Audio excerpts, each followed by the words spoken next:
Bismillahirrahmanirrahim. Alhamdulillahirrabbilalamin. Wassalatu wassalamu ala sayyidina Muhammad wa ala alihi wa sahbihi wa barik wa sallim. Amin amin ya rabbal alamin. Apa kabar kalian semua wahai masyarakat sosial media? Semoga semuanya dalam penjagaan dan perlindungan Allah Subhanahu wa taala. Dan jangan lupa untuk selalu berselawat kepada baginda Rasulullah sallallahu alaihi wasallam. Jadi yang sakit jangan lupa untuk selalu bersabar dan jangan lupa minum obat. Oke, dan yang sehat jangan lupa untuk selalu bersyukur kepada Allah Subhanahu wa taala atas segala limpahan rahmat dan kasih sayang dan karunia-Nya kepada kita semuanya. Oke, masyarakat sosmed. Jadi, kali ini kita akan sama-sama menonton lagi yaitu video YouTube short. Langsung saja kita ke videonya. Apa? Are you ready? Let's go. Imam dari Palestina hafal 30 juz Quran di kepala, diundang di masjid. Orang Palestina ini makanannya itu roti. Tak bisa dia makan lontong sayur, mencret. Maka masuklah dia ke toko roti. Ketika dia mau masuk toko roti, mau langkahkan kaki, tak jadi, mundur. Le itu bahasa Mesirnya limadha. Kalau bahasa kitanya why? Why, kenapa? Kenapa kamu tak masuk ke dalam? Kata dia, aku takut hafalanku hilang menengok lutut-lutut rok pendek. Biarlah tak sarapan pagi, asal hafalan jangan hilang. Masuk dia lagi ke mobil. Datang Ustaz Somad, masuk aja ke dalam.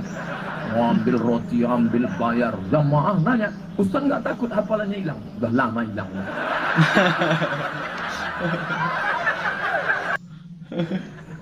Masya Allah. Ngakak ya, lucu sahabat Somad ya. Makanya ya, para santri-santri dan para tahfidz Quran ataupun para penghafal Quran, jangan pernah menengok itu punya macam ya, lutut-lutut wanita, karena bisa menghilangkan hafalan kita. Oke, lanjut video selanjutnya. Pertanyaan konyol, jawaban pun lucu, Ustaz Abdul Somad. Oke, kita dengar ya. Lanjut. Cerita tentang surga ini ada satu yang mau saya tanya Pak Ustaz. Penasaran betul saya. Saya rasanya tak bisa hidup di surga. Kalau ini berarti jamaahnya nih emak-emak nih. Oke, lanjut Ustaz. Ini tak ada Pak Ustaz. Kenapa tak kau tanya waktu pengajian? Saya takut Pak Ustaz. Ini mesti 4 mata sama Ustaz. Bisa 4 mata Pak Ustaz? 3 pun bisa. Apa namanya? Bapak-bapak juga. Tapi Ustaz jangan marah ya. Ya, yang tersinggung Pak Ustaz. Tak apa-apa. Apa namanya? Ada tak rokok di surga itu Pak Ustaz? Iya, Ustaz. Walakum fiha ma tashtahi anfusukum. Di dalam surga itu ada semua yang kamu inginkan. Termasuk rokok. Walakum fiha, untuk kamu di dalamnya, dalam surga, ma tashtahi anfusukum, semua yang kamu inginkan ada. Iya. Termasuk rokok. Ada. Cuman mencari apinya mesti ke neraka. Berarti rokok ada di surga, tapi mencari apinya kemana? Ke neraka. Astagfirullahaladzim. Ngakak. Lanjut video selanjutnya. Di satu waktu Allah bertanya kepada malaikat. Malaikat mau tertawa. Nah, kenapa malaikat mau tertawa? Ya udah, kita dengar kan?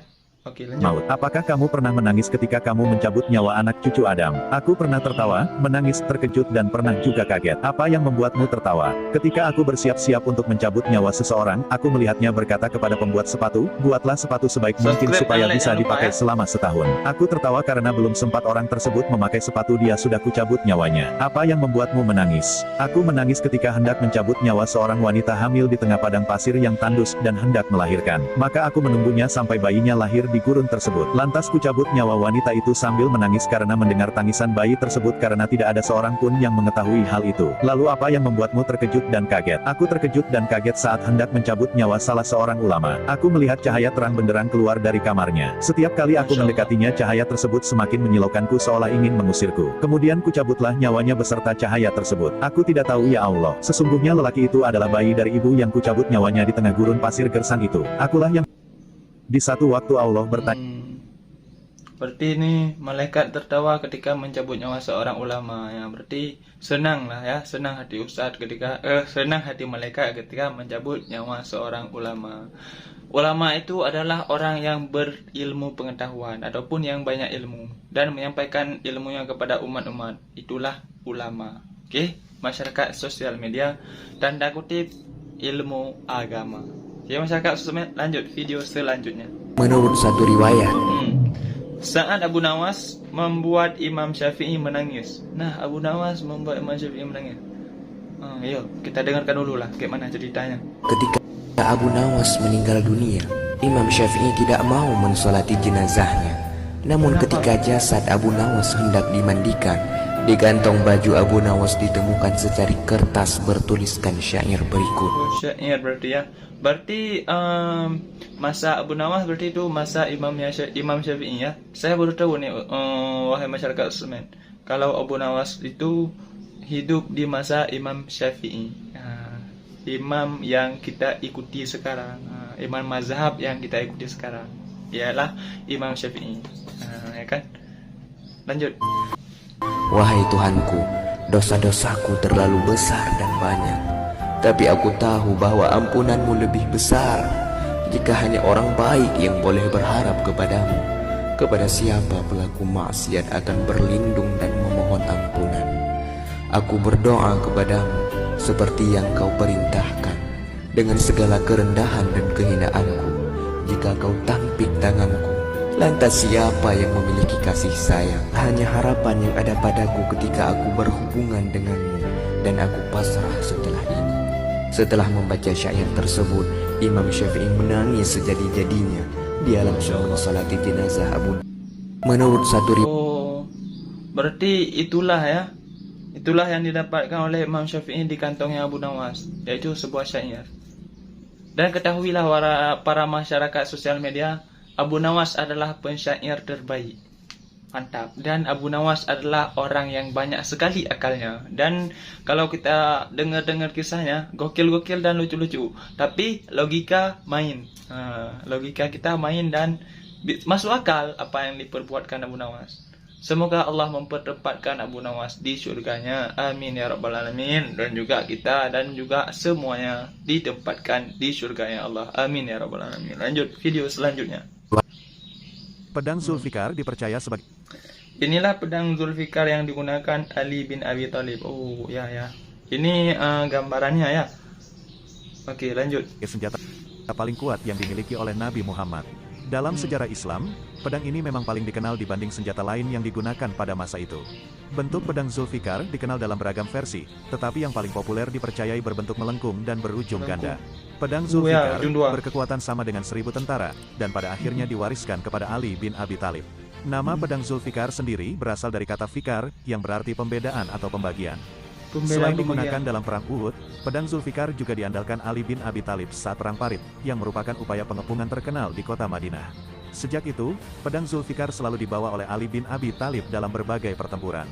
Saking melekatnya pedang Zulfikar dengan sosok Ali bin Abi Thalib, desain dari pedang ini ada ukiran berbahasa Arab yang berbunyi, Ia Fata, Ila Ali, Ia Saif Ila Za'i Fikar, yang berarti tidak ada pemuda selain Ali dan tidak ada pedang selain Zulfikar.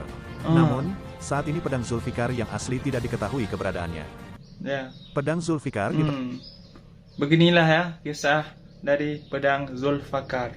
Zulfikar. Oke, itu adalah pedang yang dipegang oleh Sayyidina Ali. Lanjut video selanjutnya. Nah, semoga yang udah subscribe masuk surga. Amin ya rabbal alamin. Amin ya rabbal alamin. Jadi jangan lupa subscribe dulu ya.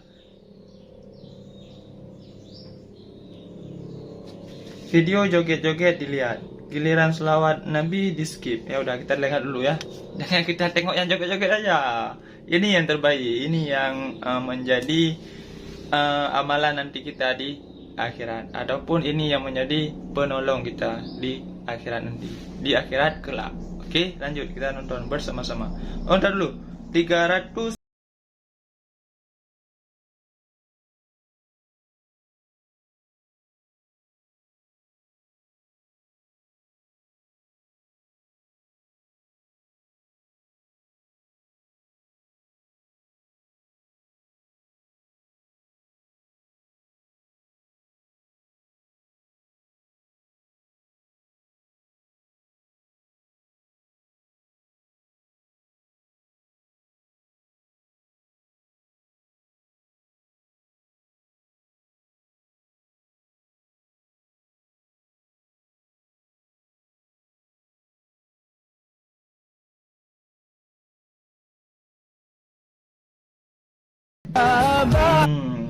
Begitulah ya.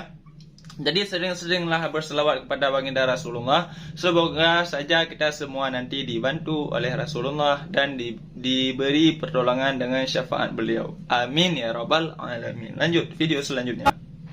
Masya Allah, tabarak. Kakek ahli surga, walaupun kakek ini tidak bisa melihat, tapi tetap semangat solat ke masjid. Berarti tetap semangat beliau untuk menjalankan solat jamaah ke masjid. Semoga bisa ditiru ya. Amin ya rabbal alamin. Lanjut. Allah, coba perhatikan orang Arab ini saudara. Beliau buta, tidak bisa melihat. Saking pentingnya salat berjamaah ke masjid, beliau ini membuat tali dari rumahnya sampai ke masjid. Jadi tiap hari beliau pegang tali itu sampai di rumahnya begini nih. Masya Allah, tabarakallah. Begitulah ya, kalau kita ada niat yang kuat, apapun akan terjadi, apapun akan kita lakukan. Walaupun kita dalam keadaan kekurangan, walaupun kita dalam keadaan kurang lah ya. Tapi kalau niatnya kita kuat dan hati kita teguh dalam pendirian kita, semuanya akan kita lakukan. Apakah kalian percaya? Semoga menjadi manfaat. Oke, lanjut video selanjutnya. Nabi pula manfaat makan pakai tangan. Ini manfaatnya. tak mengajarkan Sampaikan makan oleh pakai tangan. Ternyata kalau dimakan ini pakai tangan, keluarlah zat asam dari ujung. Ternyata ada zat asam yang keluar dari ujung jari. Kalau dipegangkan ke nasi, nasi cepat basi. Makanya orang tua dulu melarang kalau ada anak-anak mau menyendok nasi pakai tangan. Jangan! Ambil sendok. Kenapa? Nanti cepat basi. Kalau nasi itu kita pegang pakai tangan, cepat dia basi, maka cepat busuknya di dalam, maka tidak terlalu lama usus memprosesnya. 2-3 jam hancur digilingnya, maka usus kita pun sehat. Ya, semoga saya dapat bermanfaat bagi kalian orang masyarakat sosial media yang makannya pakai sendok. Semoga bisa diubah ya, makan pakai tangan. Karena seperti yang disampaikan Ustaz Abdul Somad tadi, di ujung tangan kita ini ada zat asam. Zat asam ini bisa membuat makanan cepat basi dan bisa mempermudah pencernaan. Oke, lanjut video selanjutnya. Nabi Musa alaihissalam pernah Nabi Musa bertanya tentang Allah kepada Jibril. Ini yang disampaikan oleh Ustaz Khalid Basalama ya. Ustaz Khalid Basalama.